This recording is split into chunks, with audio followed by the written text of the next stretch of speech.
Let's ultrasound! On today's edition, we're diving into small parts ultrasound and the salivary glands.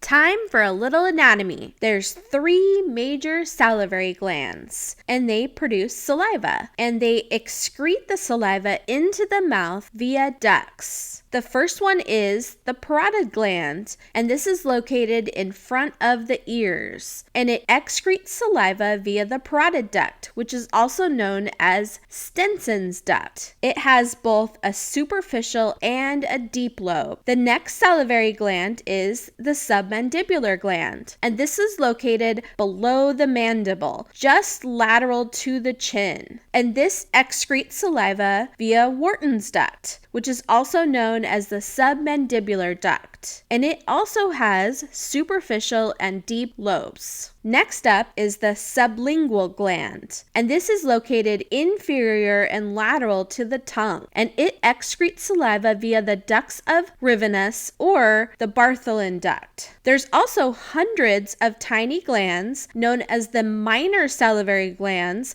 that are scattered throughout the throat and the mouth and the nasal cavities. The parotid gland's blood supply comes from branches off of the external carotid artery. The facial nerve separates the superficial and the deep lobes and also gives off 5 branches that travel throughout the face and also to other glands. It's important to note this, as when surgical excision is necessary, close attention is paid to the location of these nerves so that feeling is not lost in that section of the face. On ultrasound, we use the retromandibular vein as a dividing line between the superficial and the deep lobes of the parotid gland, as it's readily visible on ultrasound. The submandibular gland is supplied by the facial and the lingual artery branches, which come off of the ECA. The mylohyoid muscle separates the superficial and the deep lobes of the submandibular gland. The sublingual gland is supplied by the sublingual artery and also other small ECA branches. It's located between the mylohyoid and the genioglossus muscles. For the sublingual gland, the lingual and the hypoglossal nerves are directly in the region of the gland. In this diagram to the right, the P demarcates the location of the parotid gland. The SM is the location of the submandibular gland. M marks the location of the masseter muscle, and SCL delineates the location of the sternocleidomastoid muscle. Next, let's talk about common symptoms and also risk factors for salivary gland pathology. When things go awry in the salivary glands, some common symptoms can be a lump or pain, a foul taste in the mouth, fever, heat, swelling, redness. You can get chipmunk cheeks, which is bilateral parotid inflammation, dry mouth, and this is due to a lack of saliva, and also numbness or weakness in the face or the neck in the region of the gland. And these symptoms can occur unilaterally or bilaterally, depending upon which glands are affected. Risk factors for salivary gland pathology, and this is for all pathologies such as masses and inflammation, etc., are smoking, salivary gland duct obstruction, such as stones or trauma to the ducts, a history of prior radiation exposure to the area, exposure to some viruses. A couple common ones are Epstein-Barr, flu, HIV, mumps, etc. Increased age, greater than 50 to 60 most common, and also Sjogren's syndrome, which is an autoimmune disorder. The normal ultrasound appearance of the three major salivary glands is going to be a hyperechoic echo texture ranging from a light gray color to white, and this is going to be dependent on the amount of fat in the gland. The fattier the gland, there's going to be more attenuation of the sound waves, meaning it's going to be harder to penetrate to deeper portions of the gland. This is very similar to what happens in a fatty liver on ultrasound. So it may require decreasing the frequency in order to penetrate deeper into the gland.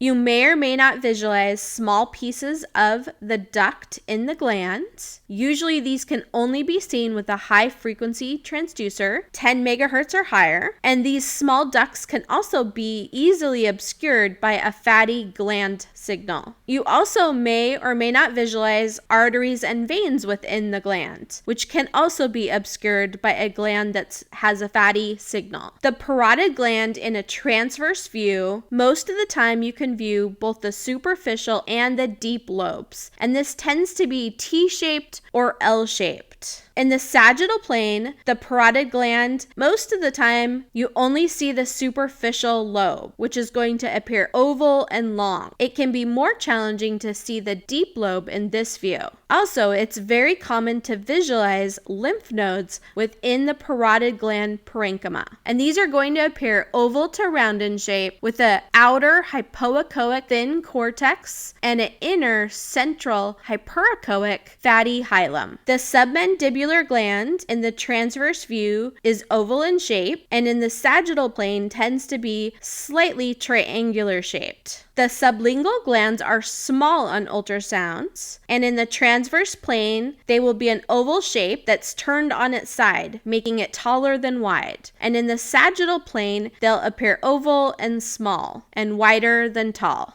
Now let's talk about some of the common pathologies that can occur in the salivary glands. The first one is inflammation, also called salidinitis. This is inflammation of one or more salivary glands, and it most commonly occurs in the parotid and the submandibular glands. This is most commonly seen in the elderly and also in newborns in the first few weeks of life. An abscess may or may not form, and you may also view enlargement of the parotid lymph nodes. Symptoms are going to be pain, redness, fever, dry mouth from decreased saliva, and also swelling. This is one of the causes of the chipmunk cheeks, which are bilateral, inflamed, enlarged parotid glands. Causes of this are due to a virus or bacteria, such as mumps, staph, HIV, etc., Sjogren's syndrome, sarcoidosis, or a salivary duct stone can block the duct, leading to obstruction, inflammation, and even infection. In cases of acute salinitis, the gland is going to appear heterogeneous on ultrasound with multiple small hypoechoic regions inside. It's going to be hypervascular with Doppler ultrasound. It's going to appear lobulated, enlarged, and with a relatively hypoechoic background echogenicity. In cases of chronic salinitis, the gland is going to be hypoechoic and heterogeneous.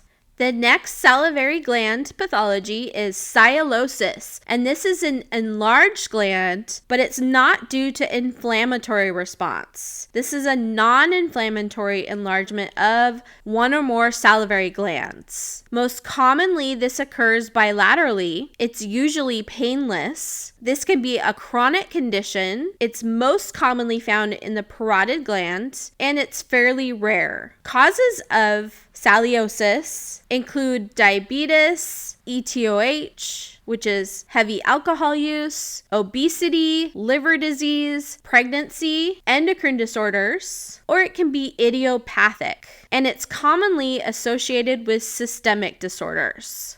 The next salivary gland pathology is sililothiasis. This is when one or more stones form in the salivary gland parenchymal ducts or within one of the main salivary export ducts. And it's important to distinguish between an intraparenchymal duct stone versus a main duct stone, as the treatments for these can potentially be different. In the parotid gland, Stenson's duct is the main export duct. In the submandibular gland, Wharton's duct is the primary export duct where a stone may be found. And in the sublingual gland, most commonly when a stone is visualized, it's actually related to the Wharton's duct, which is a submandibular duct, rather than one of the tiny sublingual gland ducts. A stone within the sublingual ducts is rare. Salivary gland stones most commonly form in the submandibular gland, and these stones cause obstruction and dilation of the duct, which can lead to inflammation and infection of the salivary gland. Some pitfalls of salivary stone identification include a stone on ultrasound will have posterior acoustic shadowing, which is dark black shadowing or dark gray shadowing. You can also get air bubbles in the duct, which can mimic the appearance of stones as they are white. However, the air bubbles in the duct will have a gray or white, what we call dirty shadow, rather than a black or dark gray shadow like a stone. Another pitfall of stone identification is that most sublingual stones are actually submandibular stones within the Wharton's duct rather than within the actual sublingual gland itself or within the sublingual gland ducts, as Wharton's gland directly travels anteriorly over the sublingual glands. Another pitfall to stone identification is the attenuation of sound waves from a fatty gland signal, and this can obscure duct and also stone visualization on ultrasound.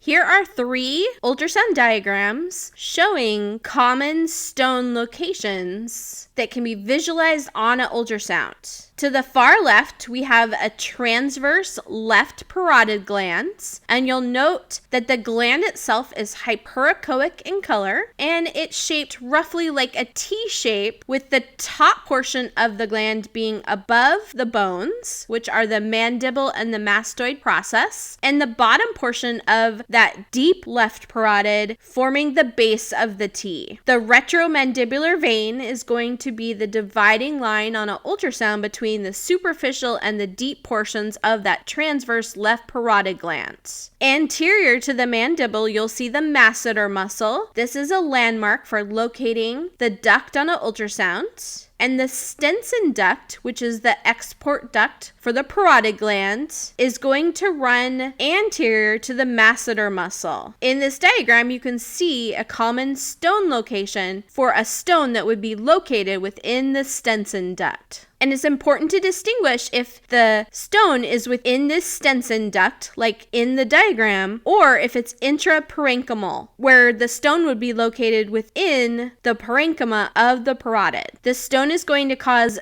dilatation of the duct, making it easier to visualize, and you'll locate the Stenson duct as it runs anterior over the masseter muscle. In the middle diagram, you'll note a common stone location for a submandibular gland stone. And this is where most salivary gland stones form. It's important to determine if it's intraparenchymal versus in the Wharton's duct. The stone in the diagram is at the edge of the parenchyma of the salivary gland, just as it's entering that Wharton's duct. In this diagram, the submandibular gland is hyperechoic.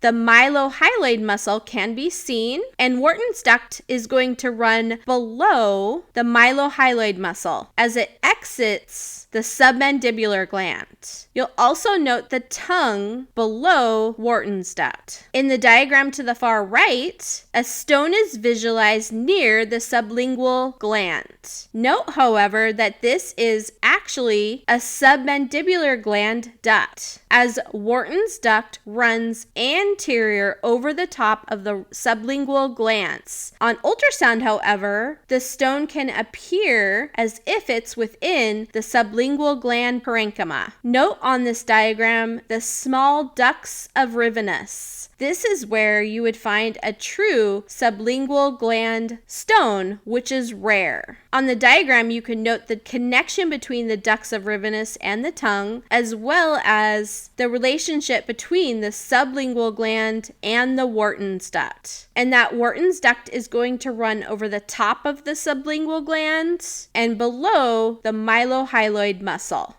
The next salivary gland pathology are masses within the salivary glands. Most salivary gland tumors are benign. Most commonly, they form in the parotid gland. And as a general rule, the smaller the salivary gland, the higher the risk of malignancy of a mass within that gland, with the highest risk of malignancy occurring in the sublingual and the minor salivary glands. While the majority of parotid tumors and about half of submandibular gland tumors being benign. The first type of mass that can form in a salivary gland is a cyst, and these primarily form due to trauma to the gland or blockage of the salivary duct. On ultrasound, the cyst is going to appear anechoic with strong posterior enhancement, and it's going to appear avascular. Benign salivary gland masses can have any of the following features. They can be oval, lobulated, hypoechoic, have anechoic spaces. They're most commonly fairly well defined. They can be hypervascular, have posterior enhancement and or calcifications within them. And the two most common benign solid masses in the salivary glands are pleomorphic adenomas and Wharton tumors. For malignant masses, there's multiple different types of malignant masses that can be found in the salivary glands. And on ultrasound, they can have any of the following features: an irregular shape or border, blurred margins, hypoechoic, heterogeneous. They may also have mural nodules. These are nodules along the wall of a mass within an irregular cystic mass, and they tend to have internal vascularity.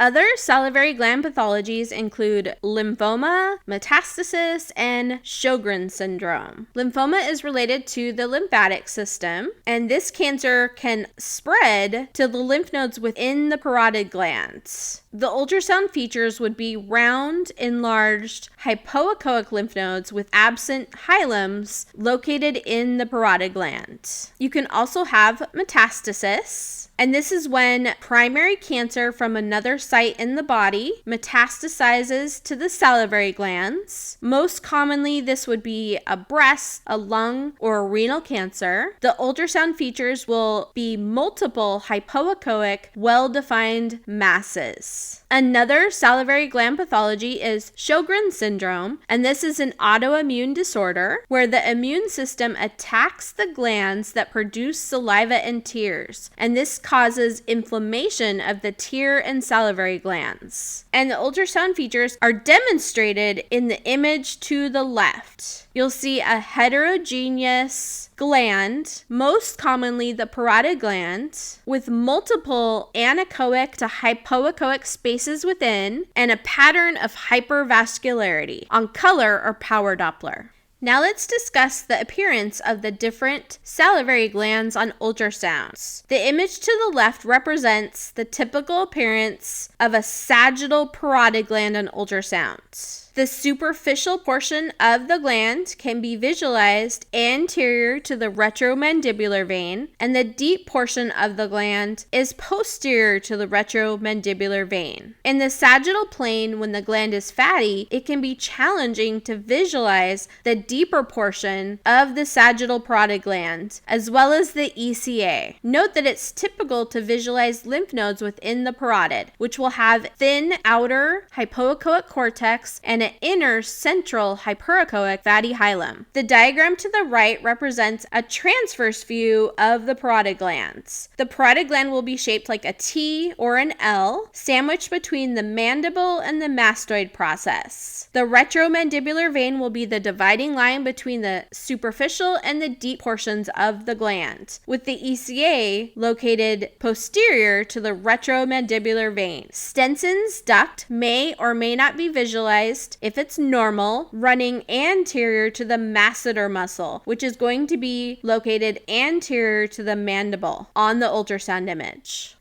There's two ways to incorporate a salivary gland ultrasound. The first way is to look just at the salivary gland itself. And the second way is to include the salivary glands as part of a thyroid ultrasound. The protocol for a parotid gland ultrasound, if you're evaluating just the gland itself, is first a sagittal right parotid with and without AP and length measurements, and next a sagittal right parotid with color Doppler, a transverse right parotid with and without width measurements, and then a transverse right parotid with color Doppler. Repeat this for the left side. Document any lymph nodes in the gland that are abnormal, such as enlarged in size or having an absent fatty hilum, and also document any masses or pathology in the gland. If the plan is to document the salivary glands as part of a standard thyroid protocol, then you want to use the dual screen ultrasound control. Take a picture of the sagittal right parotid on the right dual screen image and the sagittal left parotid on the left-sided dual screen image, and this can be incorporated into the thyroid ultrasound protocol. Note that this is the right and the left side of the patient's body rather than the right and left side of the ultrasound monitor. Now let's look at some parotid gland ultrasound images. On the left side, you'll find a sagittal parotid gland without measurements. When you're measuring the parotid gland, most of the time you're going to need to extrapolate the borders on the lateral edges and also posteriorly, especially if the parotid gland is fatty. You're going to have increased attenuation through the gland, which is going to make the deeper portion of that parotid gland extremely hard to visualize. One trick is to turn on color Doppler and look for the retromandibular vein. If you can find that, you'll know that any tissue below that is going to be the deep parotid gland on a sagittal ultrasound image. To measure the sagittal parotid gland, you want to measure the length, which is a horizontal measurement, and you also want to measure the AP dimension. This is the anterior posterior dimension or the height dimension, which is a vertical measurement on the ultrasound. And this is the most difficult measurement as it's challenging to determine where the posterior border of the sagittal parotid gland is. Note that the calipers must be perpendicular to each other on the ultrasound image. On ultrasound, the transverse parotid is going to be T-shaped to L-shaped, with the superficial parotid gland in the anterior portion of the image and the deep parotid gland located posteriorly. And you want pictures without and also with a width measurement, which is a horizontal measurement on the ultrasound image. Note that lymph nodes are commonly visualized within the parotid parenchyma and are going to have that hypoechoic outer cortex and hyperechoic central hilum. The width measurement is a horizontal measurement, and you want to measure the portions of the image in which that hazy hyperechoic parotid parenchyma can be visualized. You can use the muscles and the bones on each side of the parotid gland as borders for where the calipers should be placed. And if you can see it, the retromandibular vein is going to be the divider between the deep and the superficial lobes on ultrasound of the transverse parotid. For color Doppler images, you want to take a color Doppler image in both the sagittal and the transverse planes. The far left image is a sagittal parotid gland image with color Doppler, and this is with a fatty gland, so it's challenging to see any vessels within the gland. When the gland is fatty, or even when it's not, to get the best color Doppler signal, you want to decrease the color Doppler frequency and even possibly decrease the transducer frequency. You want to increase the color Doppler gain, turn on slow flow if that's a setting on your machine, use use power Doppler and or decrease the size of the colored Doppler box in order to pick up flow. The goal is to get color signal as far posterior or deep in the parotid as possible, not just superficially. However, this is technically very challenging to do, especially in a fatty gland. And what you're looking for with the color Doppler is for hypervascularity within the gland and or flow within any masses. And hypervascularity is present in inflammation and several other parotid conditions such as Sjogren's syndrome. Now let's specifically look at the lymph nodes that can be commonly visualized within the parotid gland parenchyma. They can be located anywhere within the parenchyma. In the sagittal image, there's one lymph node with measurement calipers in the image on the left-hand side. And in the transverse parotid, on the right-hand side image, you can see two lymph nodes. These lymph nodes should have a thin hypoechoic outer cortex and a fatty hyperechoic central hilum. And you want to document any lymph nodes that are enlarged, generally greater than a centimeter big, and or any that are missing that hyperechoic hilum. Abnormal lymph nodes can be seen in the parotid when there's infection or inflammation present, and or when there's a cancerous mass that has spread to the lymph nodes, and or lymphoma.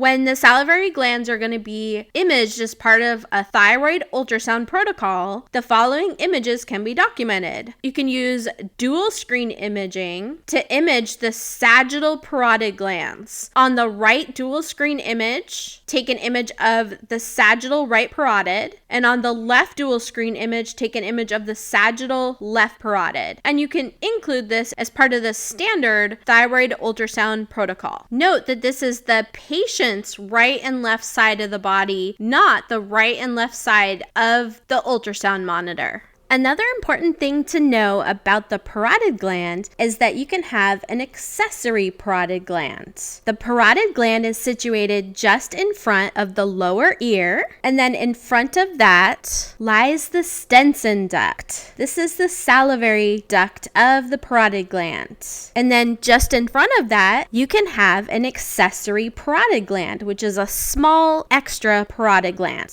Note that this accessory parotid gland is located in the region of the cheek, and this is moving closer towards the front of the face. An important distinction is to not mix this up with the inferior margin of the parotid gland. The inferior margin of the parotid gland wraps down around the mandible and can be visualized on ultrasound lying next to the submandibular gland when you're in a transverse ultrasound plane. This is along the lateral edge of the transverse submandibular gland. So it's important not to mistake this inferior segment of the parotid gland that lies next to the submandibular gland for an accessory parotid gland, which would be located further up in the region of the cheekbone. Now let's look at the typical appearance of the submandibular gland on ultrasound. The drawing on the left represents a transverse submandibular gland. You'll note that it's slightly lobulated, hypervascular, and you commonly can see little pieces of blood vessels within the middle of the gland. The mylohyoid muscle is going to be inferior to the gland, with the hyperechoic tongue below that. The image to the right is an oblique representation of the submandibular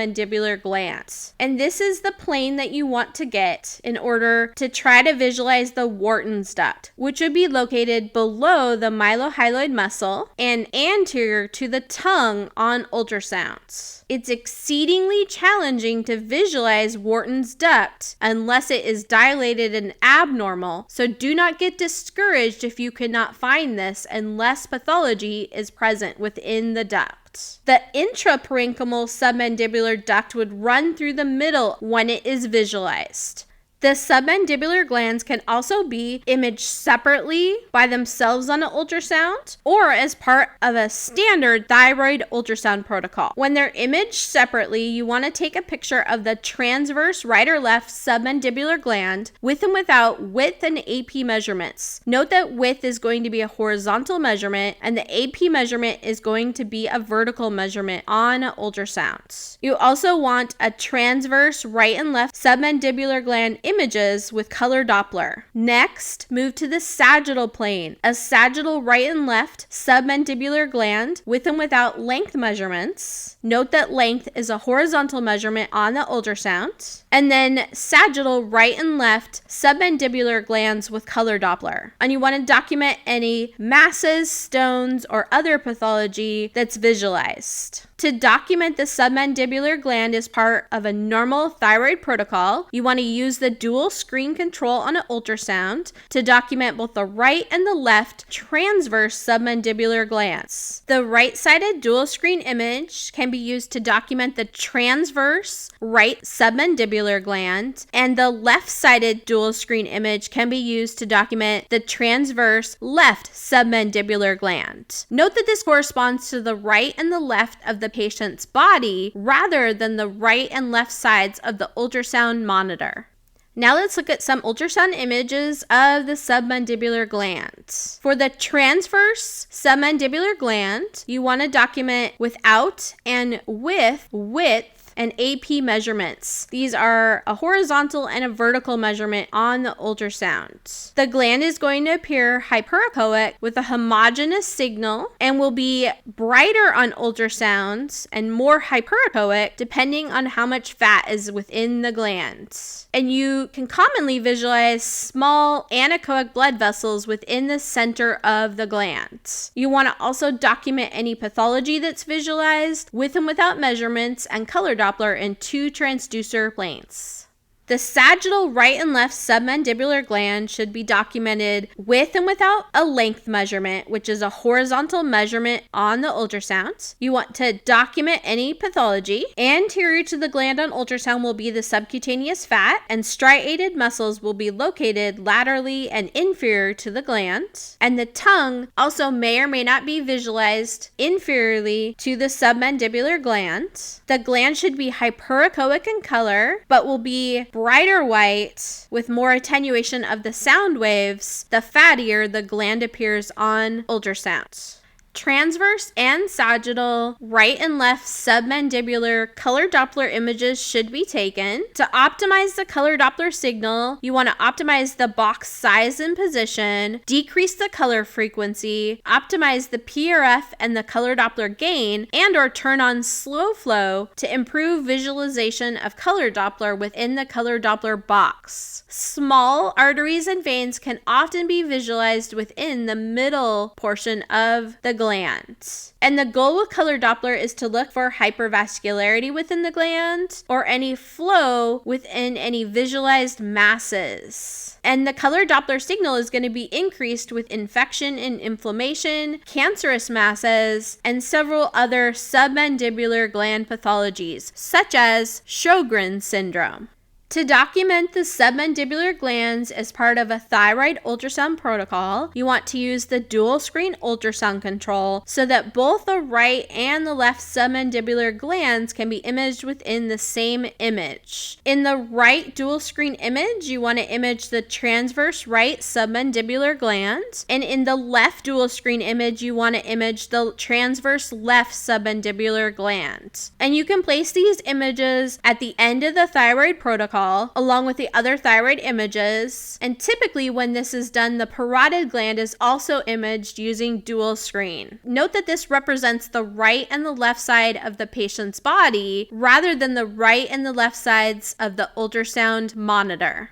To locate the submandibular glands on ultrasound, place the transducer below the chin in a transverse plane. From this view, you can view the chin or the mandible in the middle of the image as the dark hypoechoic area, and on the lateral sides of the mandible will be the transverse right and left submandibular glands. And these are going to be hyperechoic and homogeneous on the ultrasound image. To view each gland separately, slide laterally in a transverse plane from the chin bone and the gland will be visualized. Now let's look at the sublingual glands on ultrasound. On the image to the left, if the transducer is placed in a transverse plane below the chin bone and then angled up towards the tongue. You can visualize the hyperechoic tongue in the bottom portion of the image, and the genioglossus and the geniohyaloid muscles anterior to the tongue. There's going to be a dark circular stripe on the ultrasound image. This is the mylohyaloid muscle, and below this muscle, sandwiched between the mylohyaloid muscle and the geniohyoid and the genioglossus muscles, are going to be the right and left sublingual glands on ultrasound. And these are going to appear oval in shape and a taller than wide orientation in the transverse plane. They should be slightly hyperechoic in color, although it's not uncommon to see them slightly hypoic in color depending on machine settings. If you're struggling trying to visualize them using the auto-optimize feature on the machine, or the dynamic range setting will increase the contrast, which can help visualization of these tiny glands on ultrasound. However, it will make them appear more hypoechoic in color simply due to the contrast level. Anterior to the mylohyoid muscles are going to be the anterior body of the digastric muscles. On the image to the right, you'll note that the Wharton's duct travels anteriorly over the top of the right sublingual gland in the transverse plane, and this is why stones that are within that Wharton's duct, which is actually the submandibular duct, can commonly be mistaken for stones within